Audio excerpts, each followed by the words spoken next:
Alrighty, everybody, what is going on? Welcome back to the Journeyman Sports Podcast. Excited to bring this episode 27 to you guys today. So, I don't know if you guys have seen this or not. Cade recently did his episode breaking down the Saints season. I'm going to be doing this one for my team, the Jacksonville Jaguars. Just got our season ended by the Chiefs last Saturday, so that was a little bit sad, but as we'll talk about in this video, I'm pretty optimistic going forward. I don't think there's a lot to be disappointed in for the Jaguars. I think we had a season where we overly exceeded our expectations, and that kind of brings me into how I want to start this video. Just quickly recapping what happened the previous year. Trevor Lawrence's rookie year, first pick in the draft, get ETN as well. So end up going 2-15 in that season. Or no, 3-14. I apologize. 3-14, not much better. Ended up with the number one pick again. There was the whole Urban Meyer fiasco. There was a lot going on, a lot of exterior noise. Trevor Lawrence did not have a great rookie year, but then again, what can you really expect when you have that poor of a coaching situation? You've got all this exterior pressure. There's just a lot of stuff that went wrong with that season. And then that brings us where there was a lot of mixed expectations for the upcoming season. And a lot of that really happened with the free agents that we brought in. There's a lot of noise surrounding Trevor Lawrence and if he could still be a guy in the NFL. And then to bring that in for the free agency, the Jaguars addressed a lot of needs on offense. They brought in wide receiver Christian Kirk. They gave him a bag, about 4 years for 72. Bring in offensive guard Brandon Scherf from Washington. Similar deal. I think it was 4 years for 60 or something in that general area. Bring in tight end Evan Engram for a 1 year, $10 million deal. Zay Jones comes in on a 3 year, $30 million deal. And let's just start with the free agents they brought in on offense. Gonna go with Christian Kirk first. I mean, he had a great season this year. Career year, 84 catches, 1,100 yards, and 8 touchdowns. And Christian Kirk was really good. He showed exactly what he can be. We knew he was a good receiver in Arizona, but he'd always been second fiddle to DeAndre Hopkins. And Christian Kirk had an interesting time in Arizona. When the Jaguars gave him the contract that they did, there was a lot of backlash from the media. I can't entirely blame them. They gave a guy who started outside of probably the top 20 in most people's book, top receiver money. And we saw exactly how good Christian Kirk was this year. The numbers to a lot of people might not be eye-popping or anything like that, but this was a career year for Christian Kirk. He showed he can be a number one on this team, and I'm really excited to see what he has going forward. I'm going to give this free agent move an A. I'm also going to be tagging grades on these guys as well. Next up was Brandon Scherf, he's been a very good guard his entire career. The offensive line was a little bit of an issue for the Jags in Lawrence's rookie year, and then they bring in one of the best interior offensive linemen in the league. Scherf is a great leader in the locker room, just a really solid player. I can't state enough how much of an impact he made on the offensive line this year and really helped transform the run game, which we'll talk about in a little bit when we get to ETN. But I'm going to give Brandon Scherf an A as well. I think these two moves they were very good. I mean, this was a pretty deep free agency class that Jacksonville brought in. That brings us to Evan Engram next, who had 73 catches, 766 yards, and 4 touchdowns. And yet again, while these numbers might not be eye-popping necessarily for Evan Engram, it was a career year for him. A guy that got brought in from the Giants and was thought to have had, some people said no hands. There was some drop issues, but the athleticism, the speed, the stuff that you can't teach is all there. And in the system that he was brought into here in Jacksonville, we saw exactly how good he could be. And I really think he's earned a long year, a long extension. I really hope the Jaguars can re-sign him. I think he's a very crucial piece going forward for this team. And then I'm gonna give Evan Ingram move an A as well. I think actually I'm gonna say A plus. I think he was great this year. He's not, a top three tight end in the league. That's a very elite group, but I think he's working his way. I think he's definitely top 10. I think he's fringe top 5 as of the making of this video to me. And that brings us to the last offensive piece that they brought in, which was Zay Jones from the Raiders. He had 82 catches this year for 823 yards and 5 touchdowns. And he had a great year. Just he didn't blow my mind or anything, but I did not. This was the free agent move that I was most questionable about.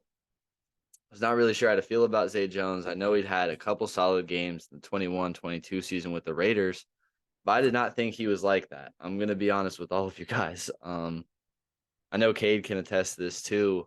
I was very hesitant on this move. The other ones I felt like they were fine, but this was the one that I was really shocked about. And Zay Jones still had some hit and miss moments, but I feel like whenever we needed a big time play out of him and went his way, he came up with it. And especially down the stretch when the Jaguars closed the year on a 5-game win streak, I believe. Let me check this just to make sure. Yeah, 5-game winning streak and then 6-game win streak if you include the Chargers win.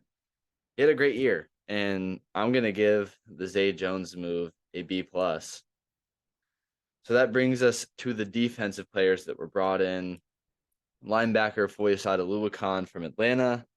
Defensive tackle Fully Fadakasi, don't remember where he came from. Darius Williams, corner from the Rams, and then defensive end Arden Key. So we'll start off with Foyesade Oluokun, who is the NFL leader in tackles with 184, also tacked on 2 sacks. What a year for him. I got to say, he was great.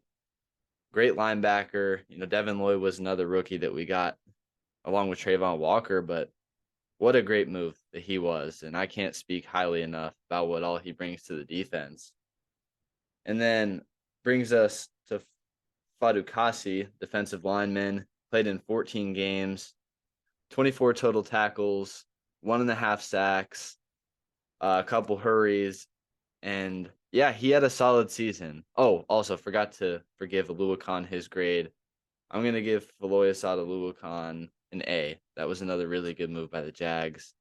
Fadakasi, not anything crazy in terms of numbers. I will give him, say, a B-. I thought he did a lot of good stuff outside of the stat sheet. And then brings us to another defensive lineman that the Jaguars brought in Arden Key.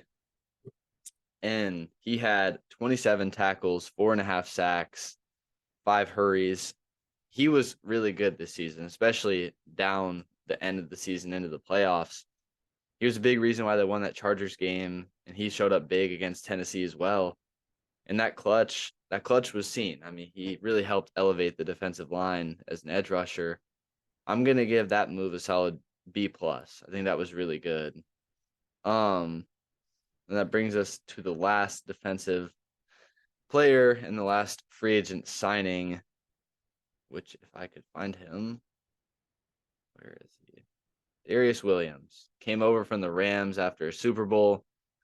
He had 53 tackles, no sacks, no picks. That does not seem right. Are we sure he didn't have any picks here?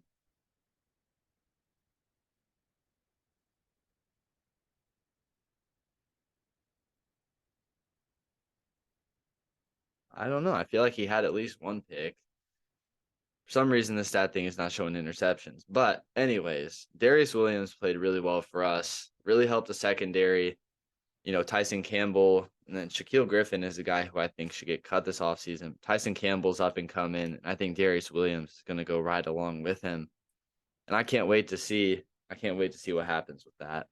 So I'm going to give Darius Williams a B+ on the season. Then that brings us to the rookie draft class. We'll just go through really the top 3 guys that the Jaguars picked.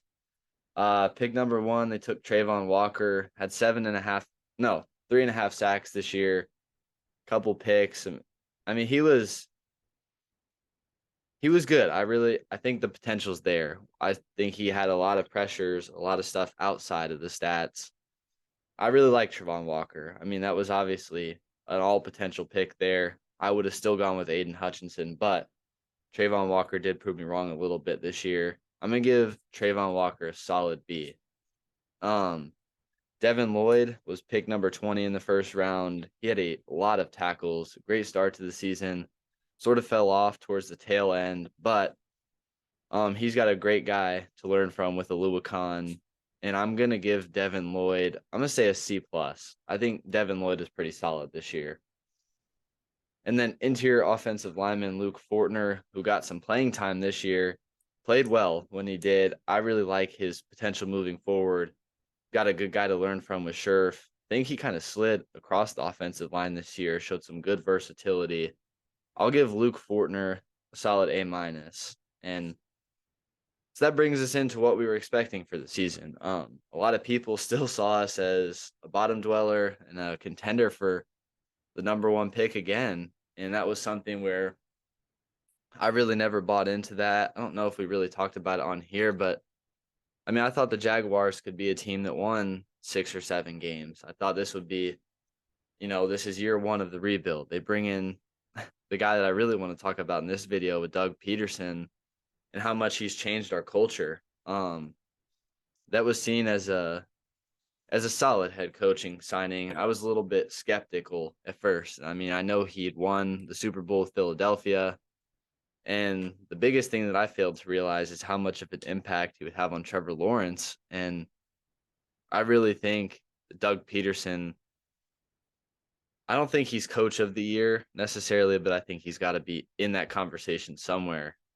I think he has evolved this team into something that not a lot of people were sure they could make the jump this quickly. We went from a team that was picking number 1 overall to in the same season winning a playoff game and having a chance to go to the AFC Championship game through Kansas City. I can't speak highly enough about Doug Peterson and his staff. Mike Caldwell as the defensive coordinator really starting to come into his own. I like a lot of what I'm seeing with him. And I think the staff in the front office are finally seeing a little bit eye to eye. And I think for the first time in about 5 years, they've got a positive momentum to jump on and ride throughout this offseason and into next year. And I can't state how good Doug Peterson has been. I think he's got to be a coach of the year candidate for. I'm not sure if there's ever been a team that has turned around as quickly as the Jags did, just in terms of going from number 1 seed to winning a playoff game in the same year. And that's all him. It starts and ends with the coach, as we saw with Urban Meyer and how much of a shit show he put on for the Jags. But yeah, the Jaguars were not predicted to do much of anything this year. And I saw a lot of, 2-15, 3-14. A lot of people were saying our upside was 5 wins. And I think that was a little bit ridiculous. I saw the Jaguars being a team that could win, 5 or 6 games this year at least. And they started off the season close game against the Commanders. They lost 28-22. It was an interesting game. I saw a lot of potential with the squad. Trayvon Walker had his best game of the season in his NFL debut.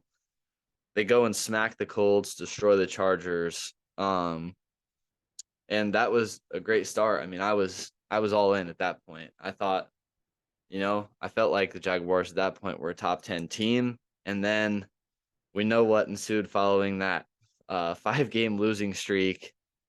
Lose to the Eagles by 1 score.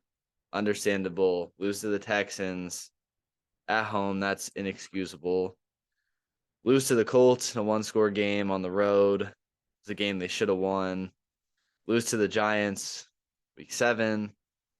That was another game they should have won. And then they lose to the Broncos by 4. Another game they should have won. And on this losing streak, all I kept hearing, oh my God, season's over. And I was kind of thinking that too. I was thinking, Trevor Lawrence looks okay at this point. Talk about him here in a minute more specifically, but I saw the culture that they were starting to build. It looked like we were taking those steps in the right direction to really plot out what this team was going to look like in the future. And then they get really their first momentum shifter of the year when they beat the Raiders. They come back down, I think 17-0. They end up winning 27-20. And that was a game where I felt like, okay, that's what we needed. We're a young team. We needed to come back in a game. We needed to win one of those tough ones. The 2 wins we'd had previous were blowouts. 24-0 against the Colts, 38-10 against the Chargers. Then we go to Kansas City before our bye week, lose 27-17. At that point, we are sitting at 3-7. So not looking too great. At that point, really predicted to finish well outside of the playoff race. Come out of the bye week, win a crazy game against the Ravens. That was one of the most fun games I've ever had. The pleasure of watching as a Jaguars fan. Doug Peterson shows the stones of steel, goes for 2 to win the game. They get that one. That was when I felt like, okay, we got some momentum now. We're 4-7. Might have an outside shot looking in. Then the next week they go and get killed by Detroit. That puts us at 4-8.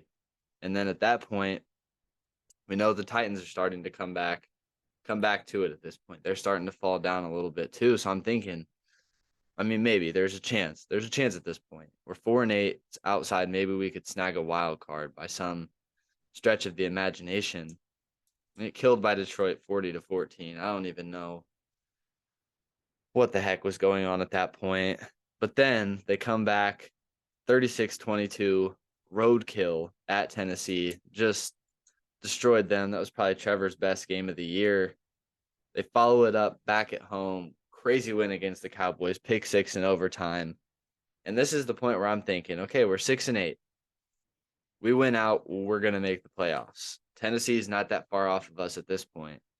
And then to close the season, at the Jets, at the Texans, and then week 18, most likely going to have a game at home for the division.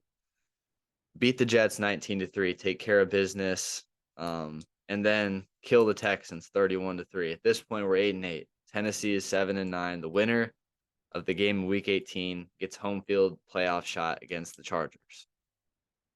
At this point, I'm geeked. Everything is going well. I'm thinking if we make all we need to do, win this game, we make the playoffs, we get our experience, and then we're really looking into next year. Tennessee game, that was sloppy. We won, ended up getting the win 20-16. Defense stepped up. Josh Allen had his best game. It was a wild game to watch. I was freaking out the whole time. It was such a relief to finally win, clinch the AFC South at 9-8.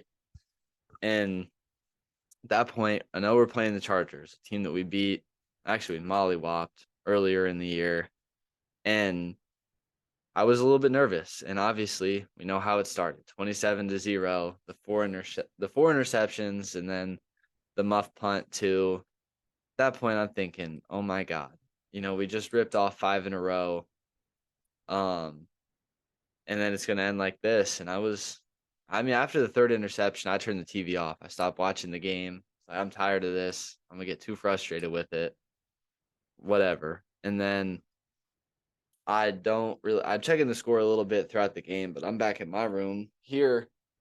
I was playing freaking NCAA basketball. I was trying to take my mind off of it. And then I keep checking. It keeps getting closer. 27-7 at half. It's 27-14. Then they get to 30. And then it's 30-20. Then we get a stop, we get a score, and then it's like, oh my God, like we really might do this. And I turned it back on right as our kicker drilled the kick to give us the 31-30 victory. And yeah, that was everything for this team, I think. Knew what they were facing going into Kansas City. Mahomes gets hurt. I think the Jaguars had every opportunity to win that game. Couple big drops, some poor offensive line play. But Jaguars ended up finishing 9-8. And the thing about their record, too, 6 one-score losses. A lot of those were in that big losing streak. But, if you just get that game against the Broncos and then you get that game against the Colts or the Giants or whatever, this team is 10-7, 11-6, and they run away with the division. But that's not what happened. I think it was good learning experience for all of our young guys. And the biggest improvement on this year is my guy, Trevor Lawrence. Guy that was criticized all off season.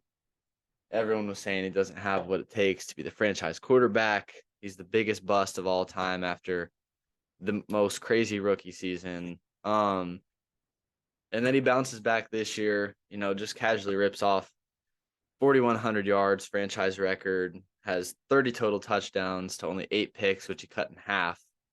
And then he gets his completion percentage up to 66, has a quarterback rating of 95 out of like 150, whatever it is. But cannot speak enough about how good Trevor Lawrence was this year. We saw the kind of slow start, but the biggest thing to me is cutting the turnovers down. And to speak on the Chargers game a little bit too, the resiliency that he had, especially in that game, but throughout the season as well, to where, they were 3-7, 4-8. He never gave up. He kept coming to work. He kept getting it done, doing everything that he could to put this team in a position to win. And, to go back to Doug Peterson, he's a little bit of a quarterback whisperer. He really did his thing this year. And I can't say enough how good it was to have Doug Peterson and Trevor Lawrence together. We can see how much better he looked this year, getting through his reads quicker. He's getting through his progressions. They're opening up the playbook for him, and they're really giving him a chance to be his best self. They're playing to his strengths, his athleticism, the size, arm talent, everything. I can only imagine next year, which we'll talk about here when we're starting to wrap this up, but the impact that the running game is going to have with him in the play action. And Travis Etienne, just want to shine a light on him. 220 carries, 1,125 yards, 5 touchdowns, and then he added on 35 catches for 316 yards. Etienne missed his whole rookie season. I don't remember I think he tore his ACL or something. I mean, Travis Etienne, in my mind, top 10 back right now. That's just unbiased. I think the stats back that up. As a guy that is dual threat, he has a burst that few in the NFL have, and he's a big-time playmaker. Holds onto the ball, elusive in and out of his cuts. I think he's a decent blocker. And I got to say, I am happy they got rid of James Robinson. I was skeptical of that move as well. But, the Jaguars, they backed it up. They knew what they had in ETN. And I'm so, so appreciative to have him on the team. A lot of people were baking on the first-round pick of him last year. It's never exactly a great idea to take a running back in the first round, but I'm so happy that they did with ETN. He's proven it off tenfold this year. Cannot wait to see what he does and what Trevor Lawrence does in year 2 of Doug Peterson's system, and when this team just keeps building. And then, not even to mention who the Jaguars get back next year with Calvin Ridley, a guy that I cannot wait to see play. Last time, I just want to pull this stat real quick. If I can find it. Where is it? Oh my gosh, I literally had this pulled up for this exact reason. Now it's gone. The last time the Calvin Ridley played a full season, he was with the Falcons. This was about 2 years ago. But he played very, very well. He had, oh my gosh, why can I not find this? Okay, whatever. He had about 90 catches, about 1,400 yards, 8 touchdowns. That was with a 35-year-old Matt Ryan as his quarterback. Imagine what's going to happen next year in this offense. Trevor Lawrence, way better than Matt Ryan was at that point. They got the running game. They've got other receivers, Christian Kirk, Zay Jones. Hopefully Evan Ingram comes back. They've got all these weapons, solid O-line. I think he's going to put up similar, if not better numbers. Probably not as many yards because there is a lot of mouths to feed. But the impact he's going to have on this team is going to be amazing. You're going to have Kirk and Ridley. Kirk can go back to the slot. Zay Jones and Calvin Ridley will play outside receiver. Evan Ingram still at your tight end. ETN. And then JaMychal Hasty is a solid running back too. Doesn't get a lot of play, but he's really good when he comes in. And I cannot wait. The defense, I think this should be another defensive-focused draft. Get another secondary player, maybe a safety. keep beefing up on the defensive line, especially the interior. Josh Allen and Trayvon Walker can hopefully keep taking steps for next year. And that kind of brings me to how I want to wrap this up with my prediction for the 2023 season. The AFC South is going to be, unless some crazy moves happen, I think predicted as one of the worst divisions in the league. And I think the Jaguars should open as favorites to win this division, unless Tennessee can make a crazy move and get, a DeAndre Hopkins or get a Lamar Jackson somehow. We know they still have Derrick Henry.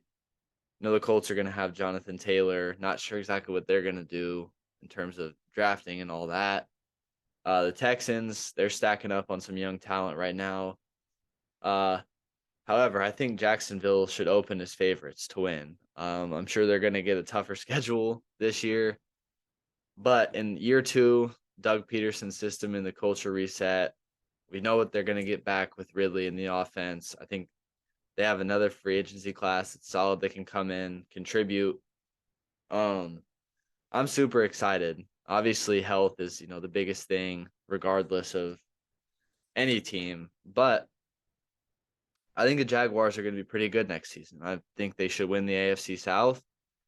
I think they should be a team that goes 10-7, 11-6, wins the division, and wins another playoff game. I'm not going to say, as of right now, they're contenders for next year necessarily. We'll see what happens in the offseason and around the league. But I think Jacksonville is a team that is going to open as the favorite to win the AFC South. I think they're going to get another playoff win next year. They've got experience now in the postseason and in some big games. And I think, I'm going to call it right now, I think Trevor Lawrence is going to be an MVP candidate next year. I think he's going to have 4,500 yards, 40 total touchdowns. And then I think he's hopefully going to stay around that 8 to 10 interception range and keep that down. I'm super excited. I think the Jaguars are one of the teams with the brightest futures across the league, along with the Lions, the Seahawks, and us. I think those are the 3 brightest futures. And I really can't wait. I think we got our coach, we got our quarterback, and we got a lot of the surrounding pieces. Now it's just time to fill in the cracks of the team and make sure that we really make ourselves contenders. We make the right moves and just make sure that we don't do what the Jaguars would have done in the past and mess it all up. But I'm super excited for next season. Obviously, we still got the playoffs this year.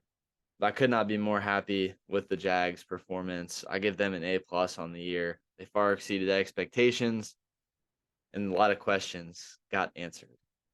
And yeah, I'm super, super happy, excited, and I already can't wait for next year, and it's only freaking January, so got a while to wait. But let me know what you guys think of this. Me and Kate have both now put out our season recaps for our 2 favorite teams. Hope that you guys have enjoyed this, and we've got more content coming on the way. Obviously, the Pro Bowl's coming up. We got the conference championship. NFL season is winding down, but the content will not. We'll have plenty of things to cover as we go from the championships to the Super Bowl to the offseason and draft. We're super excited to bring it all your guys' way. Make sure to go down, like, comment, subscribe, share this with your friends and family. Keep supporting us. We're trying to do our thing, and we can't thank you guys enough for all your support. This has been episode 27 of the Journeyman Sports Podcast. Thank you so much for watching, and we'll see you next time.